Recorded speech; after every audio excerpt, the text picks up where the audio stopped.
This is a great question from Melinda, and she's asking, how do we transform anger into useful energy?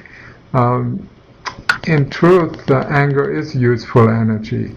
It is basically when we hold on to something for a long time that we haven't expressed. We need anger in order to express it. So it's pent up energies, things that we have been harboring inside of us, that we felt afraid of expressing, sharing with others, speaking up for ourselves, standing up for ourselves, which leads to frustration, and frustration, if it's there for a longer period of time, turns into anger. If the anger is not expressed, it will turn into depression. So there's a sequence of energies, what we do with it. It's like holding up a stream.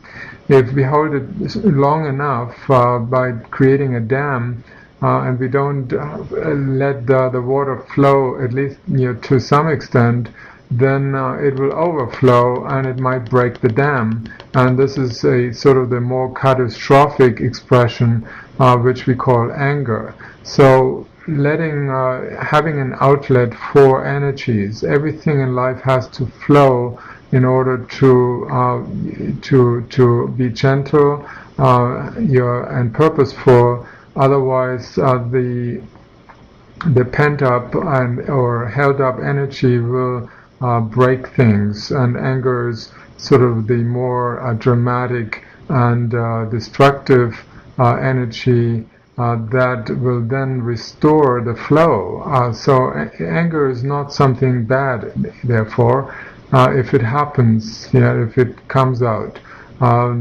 It is not for us to judge a person who is angry.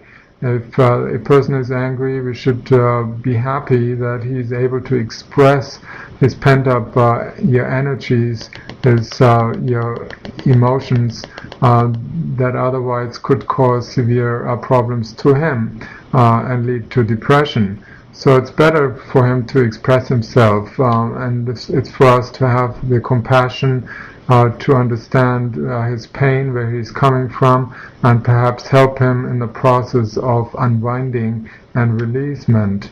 The best way to deal with anger is, before it happens, of course, to accept ourselves, our weaknesses, our mistakes, the things that we think we have done wrong to others or to ourselves, and to start, instead of trying to change ourselves, to rather accept ourselves for who we are. Everything about us is beautiful, the weaknesses, the strength, the power, the fears, the love that we have, and the negativity that we have. Everything is worth accepting. Not trying to change ourselves, to fix ourselves, but to accept ourselves the way we are. And this allows ourselves to show to the rest of the world who we are. We can show our weaknesses by showing it to the world around us. We give others the opportunity to be more lenient toward us, to see that we have a heart, that we may struggle, and therefore we give them the permission to develop compassion toward us, and this opens their own heart. So we give them the opportunity to become happier as well, to expand their heart, to feel more free, and to see perhaps a part of themselves that they haven't embraced as well. So it's never a negative. I would just suggest to embrace your fears, to look at your fears, allow them to flow, not to stagnate them, but to flow, to expand, to become bigger even. Imagine your fears to become bigger and bigger and bigger, as big as possible, so that you stay with them rather than try to reject them. Once we reject our fears, they turn into frustrations, the frustrations turn into the anger, and the anger turns into depression or sadness. It's more difficult to get out of that.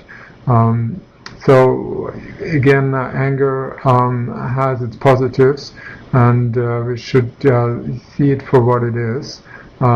It's a we have put the lid on our emotions, not allowed to express them, and it's time to open up, let they flow as they may in any direction they may go.